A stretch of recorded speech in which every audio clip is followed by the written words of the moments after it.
tout le val à loader pour t'aider, puis j'ai pensé que c'était une bonne occasion de finir la vidéo finir la discussion sur le reloading que j'ai commencé dans une vidéo au début de l'été. Fait qu'on va tomber tout de suite dans le sujet. On avait appris comment préparer les douilles, puis on va apprendre comment les remplir. La première étape, une fois que les douilles ont été preppées, c'est de mettre l'amorce, de mettre le primer. Puis pour ça, il y a plusieurs façons de le faire.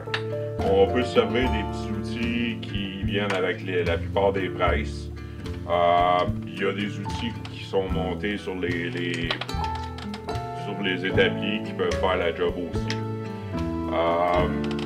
C'est rendu qu'il y a des outils qui sont vraiment chers, qui sont rendus pour placer les primers à une précision d'un dixième de millième, là, mais je trouve que c'est un peu poussé. L'outil, moi, que je préfère me servir, c'est un RCBS Universal Loading Tool qui vient avec le trait primer. La raison que je l'aime, c'est qu'il est relativement solide. J'ai loadé beaucoup de balles avec. Il y a un shell O2 universel.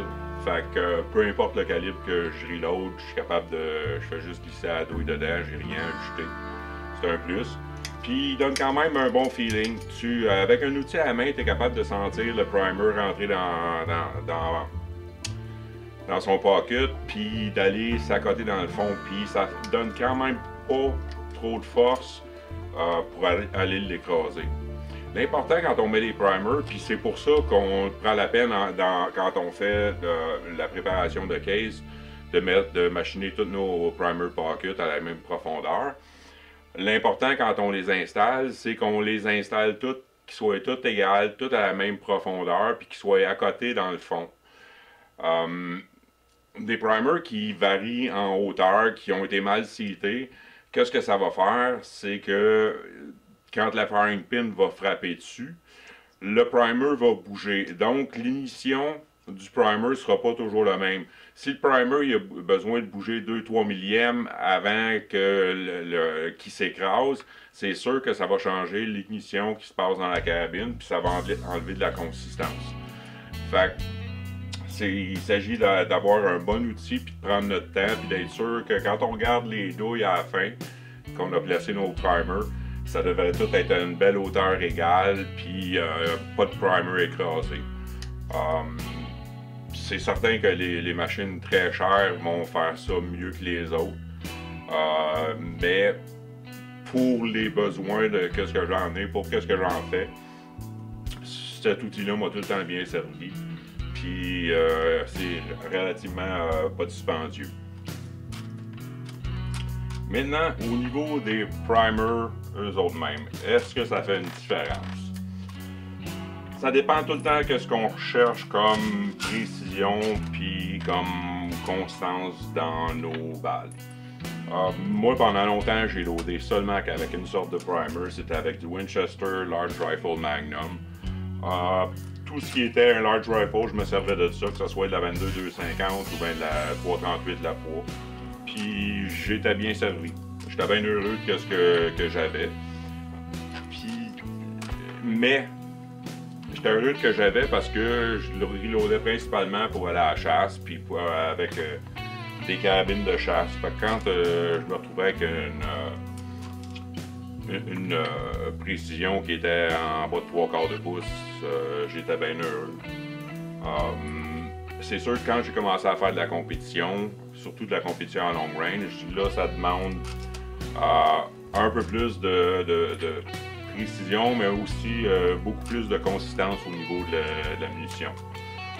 Dans le temps, quand je loadais pour une carabine qui va tirer au maximum de 500 verges, si tu as des variances de 40 pieds secondes entre ta plus vite et ta plus basse, l'autre, ça n'a pas bien d'importance. C'est pas ça qui va te faire manquer un chevreuil ou quelque chose comme ça. Mais quand tu es rendu, tu fais de la compétition et tu veux tirer à des distances extrêmes, pousser les guns à leur limite, ben là tu commences à rechercher toutes les petites étapes qui vont te permettre de rendre tes balles plus consistantes, de couper ton SD, Standard Deviation, puis de baisser ton extreme spread, d'avoir le moins de variance entre ta plus basse vitesse et ta plus haute vitesse. Puis c'est là que j'ai commencé à jouer avec des primers. Puis j'ai passé d'un gars qui servait juste un primer. Master, j'en avais à peu près 8 sortes sur ma tablette. Puis la façon que je m'en sers à cette heure, c'est que je vais commencer à développer une load seulement avec un primer. Puis une fois que j'ai trouvé la meilleure combinaison de poudre, plomb et primer pour cette load-là, mais ensuite je vais faire des tests de primer. Je vais loader la même charge mais avec 2 ou 3 primers différents. Puis je vais regarder les résultats que ça donne au chantier puis aussi en question de vélocité. Puis s'il y a une amélioration, ben c'est là que je vais changer. Avec ça, ça me permet normalement de garder la plupart des loads que je fais, que ce soit pour la chasse ou la compétition. Le SD se retrouve normalement en bas de 10, puis c'est souvent autour de 6 ou 7. Fait que je suis bien heureux avec ça, puis je suis confiant que si je manque une shot, c'est pas à cause de la munition. La munition que je load est beaucoup plus précise que je peux tenir une carabine dans des conditions de champ ou dans des conditions de compétition. Fait que là, une fois qu'on a tout primé nos balles, c'est le temps de mettre de la poudre dedans. Pour la poudre, je me sers d'un distributeur et d'une balance de ma compagnie PAC. Là encore, j'ai ça depuis bien longtemps. Je me servais de l'équipement PAC quand je faisais du style de IPSC. Puis c'est ça qui m'a poussé à essayer cette machine-là, puis j'en suis bien heureux. C'est sûr qu'il faut que tu apprennes à runner une balance électronique. En reloadant beaucoup, tu viens à comprendre comment elle fonctionne, puis comment le distributeur fonctionne. Puis tu essaies de minimiser les gaps que tu peux faire. Quand je load, mes charges de poudre sont tout le temps loadées à la précision que ma balance va me donner, c'est-à-dire un dixième de grain. Il y a des balances à cette heure qui me permettent d'aller au 1 centième de grain, littéralement d'ajouter les poudres au grain de poudre. Je pense pas, en tout cas dans mon cas, je pense pas que l'investissement en vaut la peine. Cet outil-là qui donne au dixième de grain me permet d'avoir la munition qui tire en masse bien pour ce que j'en ai besoin. Puis c'est pas en dépensant 1000$ de plus pour peser ma charge de poudre au centième de grain que je pense que ça va faire une grosse différence. Une chose que je fais avec ma balance électronique, c'est qu'elle est constamment à on. Je ne l'éteins jamais, je la sers pas, elle est tout le temps dans l'environnement où je vais m'en servir. Puis je pense que ça lui permet de s'ajuster un peu plus aux variances de température qu'il peut avoir dans l'appartement. Si je me fie aux résultats que j'ai, puis aux résultats qu'un de mes partners de tir il utilise le même équipement, mais lui, sa balance, il est obligé de la serrer dans une armoire quand il s'en sert pas. Puis il remarque que quand il a loadé une série de balles, il va être obligé de la rajouter 2 ou 3 fois pendant qu'il load. Tandis que la mienne, elle fait s'ajuster puis elle distribue. Là, je peux faire 150 balles, je n'ai pas de tour à l'aide.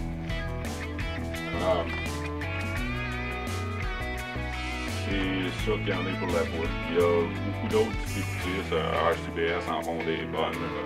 À peu près toutes les compagnies en font. Pour quelqu'un qui load au volume, ça prend ça. Quand tu es rendu que il faut que tu loads 200-300 balles pour une compétition. Tu veux pas être à trickler tes balles une à la fois. J'ai un chum qui le fait puis il load pendant des semaines, tandis que moi je peux faire ça pendant 2 soirées puis j'ai les balles de fête. Une fois que la première chose que je fais tout le temps quand je vais commencer à peser, c'est calibrer la machine. Puis ici, il y a une chose que vous allez voir que je fais de pas correct, qui est que ma balance puis mon distributeur de poudre, il se trouve à être sur la même table que ma presse. Puis ça, c'est pas une situation idéale parce que c'est sûr que le moins de mouvement que je dois faire sur la presse, ça va changer la lecture. Idéalement, j'aurais une tablette qui est accrochée au mur et qui n'a aucun contact avec la table pour tenir ma balance puis pour qu'elle soit qu'il y ait le moins de vibrations qui peut l'affecter. Mais dans mon cas, dans la situation que je suis ici, ça marche pas. Puis la façon que je contourne ça, c'est que je m'assure que je fais aucune opération puis que je touche pas à la table de reloading pendant que la distributrice est rendue dans le cycle final, quand elle est rendue qu'elle pèse le dernier grain. Quand elle dompe ça à gros coups puis elle est dans le milieu de la charge, j'ai aucun problème à citer un plomb puis ça ne l'affectera pas. En autant que je touche à rien quand elle arrive à la fin. Fait que si vous n'avez pas la chance d'avoir le setup idéal, c'est juste d'apprendre à travailler avec le setup que vous avez. Puis de limiter les erreurs que vous pouvez causer en faisant vibrer la table.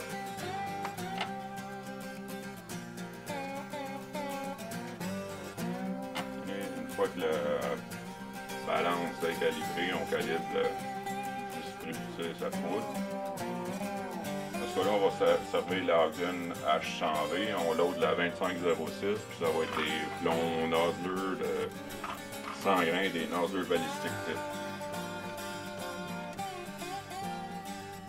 Bon, en ce qui a trait au die, comment setter vos die. En ce moment, ce die-là fait longtemps que je reload pour Dédé, fait que je sais qu'il est seté pour sa carabine. Si vous avez un die neuf que vous voulez installer, la chose à faire, c'est que vous slackez le locking ring du die, puis vous le reculez le plus possible. Là, vous prenez une douille qui a été trimée à bonne longueur, vous la mettez dans le RAM, puis vous le montez jusqu'en haut. Là, vous vissez tranquillement votre die jusqu'à temps que vous sentiez un contact avec la douille. Ça veut dire que le top de la douille commence à toucher au petit biseau qui va crimper la douille sur le plomb si vous décidez de crimper. Moi, à part, je pense pour la 375 puis la 3030, il n'y a aucun calibre que je crime. Puis je suis même pas sûr que c'est la 375. La 3030, je sais que je crime, mais les autres, je crime pas. Fait que si vous voulez crimper, c'est là que vous devez ajuster la tension. Mais moi, dans mon cas, je veux jamais crimper. Qu'est-ce qu'on fait quand on sent le contact de la douille? C'est qu'on recule le die d'environ un quart à un demi-tour, puis on barre la ring en place. Ça veut dire que quand vous allez visser votre die qui va accoter sur le ring va accoter sur la presse, la section qui crime va être au-dessus de vos douilles, fait qu'il n'y aura aucune chance qu'un crime se forme sur votre plomb. Okay. Fait que là, une fois que la distributrice de poudre est aussi calibrée, on peut rentrer la charge puis commencer à loader. Dans son cas, c'était à 51.1. 5 grains.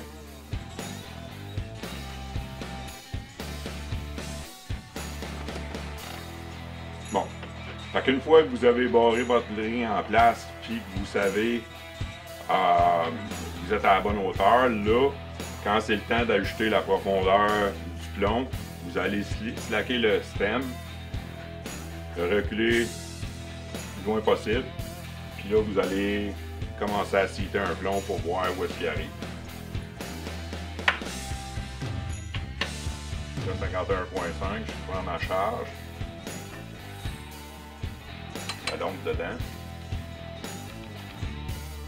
là j'en pars tout de suite un autre.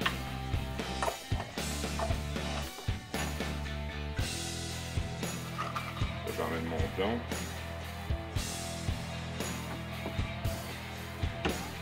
Là, comme on peut voir, il tient à peine dans la douille.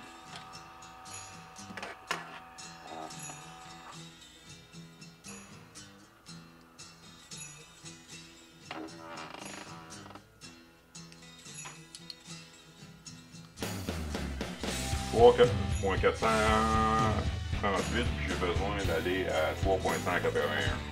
J'ai pas mal de chemin à faire.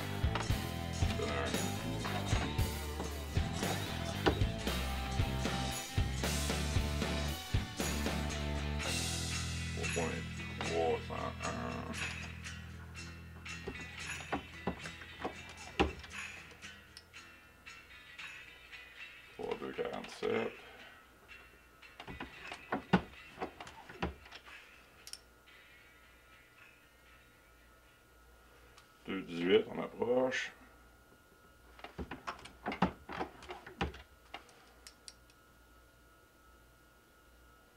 « 97, 82, là on est rendu vraiment proche.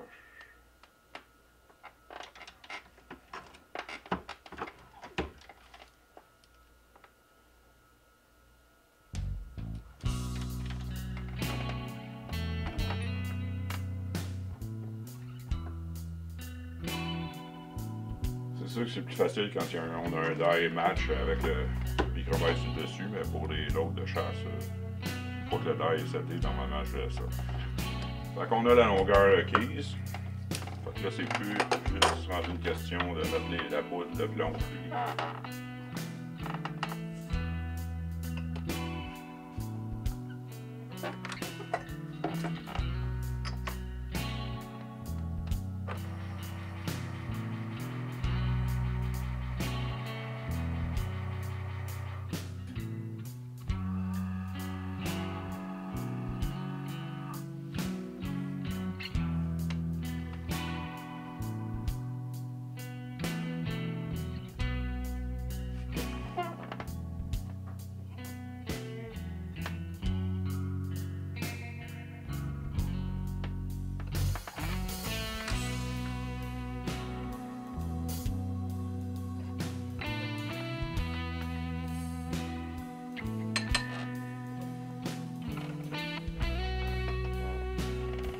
Maintenant, comment on détermine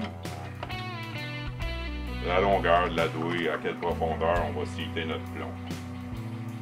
Alors, quand vous n'êtes pas certain, puis vous n'avez pas de bons outils pour mesurer, la meilleure façon, c'est de s'en tenir aux instructions ou aux longueurs qui sont données par les compagnies qui font le plomb. Ça veut dire qu'admettons, je prends du plomb Nosler, même si je prends pas mes loads sur le site de Nosler, je vais quand même aller voir c'est quelles sont la longueur qu'ils recommandent avec ce plomb-là. Puis c'est normalement là que je vais commencer si j'ai pas pu mesurer le taux. Ça, c'est normalement fait en fonction de la plupart des chambres SAMI. Donc, tu sais que t'es pas dans le trou, il n'y a pas de chance d'avoir le plomb à côté dans le rifling et de monter les pressions un peu trop. Ça nous amène à la profondeur de seating. Ça, c'est une autre chose qui est peut-être bon de discuter. La distance entre le plomb puis où est-ce que le rifling commence. Tu vois, sur la plupart des forums, l'information qui est distribuée en ce moment est souvent de loader le plomb le plus proche possible du rifling pour essayer de maximiser la précision. Mais bien que c'est bénéfique, il y a certains plombs qui doivent être proches du rifling. Il y en a d'autres sortes que c'est pas le cas. Il y a des plombs qui vont très bien tirer avec des jumps de 30, 40, 50, 60 mm, même 100 mm. Il y a des plombs qui sont pas affectés par le jump. Puis, il y a aussi des calibres où c'est préférable d'avoir un jump. Quand tu loads pour des super magnums, des magnums ou des monstres qui brûlent des centaines de grains de poudre, d'accoter ton plomb dans le rifling, c'est peut-être pas toujours idéal.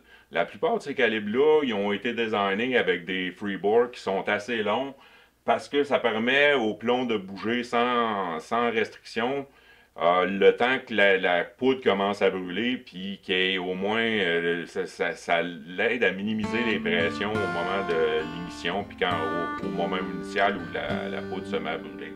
Fait que, oui, c'est pas mauvais d'aller chercher le rifling, mais c'est pas toujours nécessaire, puis dans certains cas que ça peut être néfaste puis dangereux. Fait que c'est bon de faire des tests à différentes longueurs.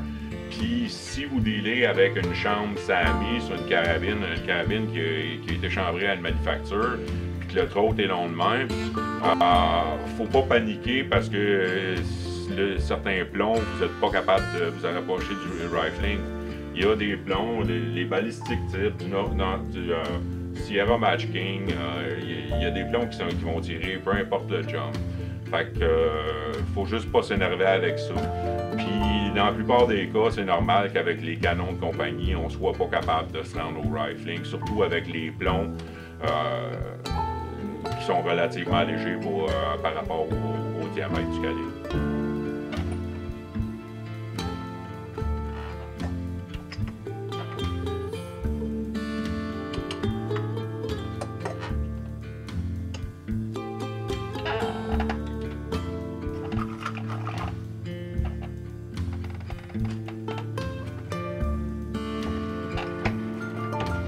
Il y en a de la poudre. Il y a beaucoup de compagnies de poudre, il y a encore plus de sortes différentes de poudre, de variations. Puis ça peut devenir un peu. Ça peut porter à courir d'un bord puis de l'autre. Moi, en général, je pense que j'ai plus aucun calibre qui n'est pas avec la poudre Ogden, puis je dirais 99% du reloading que je fais, c'est avec la poudre Ogden. C'est pas nécessairement que c'est la meilleure, selon moi, c'est la meilleure faite aux États-Unis.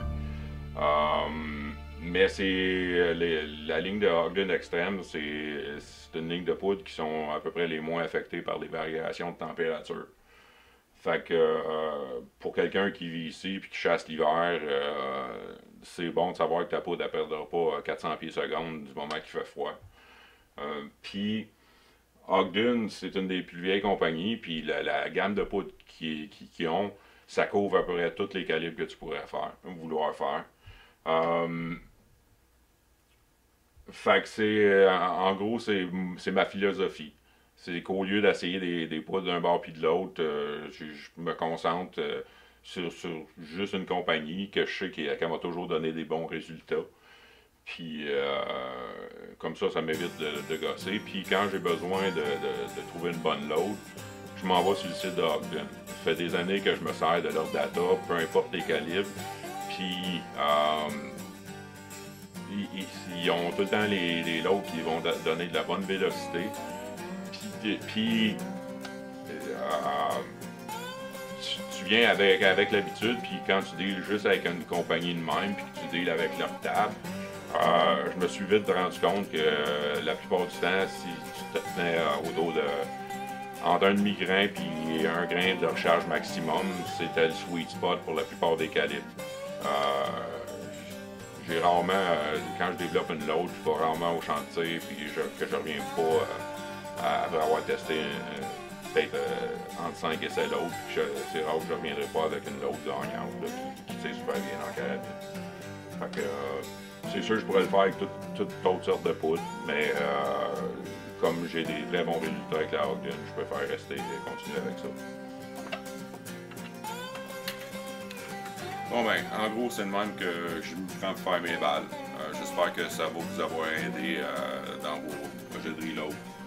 Puis la dernière chose que je vais dire en finissant, c'est de faire attention où est-ce que vous prenez votre information. Les charges, on perd souvent l'optique qu'on deal avec des explosifs quand on fait des balles. Puis que se tromper dans une charge, ça peut être très dangereux, comme se tromper de type de poudre ou de substituer de certaines poudres pour d'autres. Fait qu'il faut faire attention. Si vous allez sur les sites de compagnies de poudre, sur les sites de compagnies de plomb, eux autres vont avoir fait des tests avec de l'équipement avancé pour tester les pressions, puis ils vont rarement publier des loads qui vont être dangereuses. C'est sûr que la qualité de l'arme dans laquelle on se sert de ces loads-là a une influence, mais en général, ils font des loads qui vont être pas mal bons dans toutes les armes sur le marché. Puis c'est ça. Pour le reste, amusez-vous, reloadez beaucoup, allez à la chasse. C'est le fun de tirer. Bonne fin de soirée.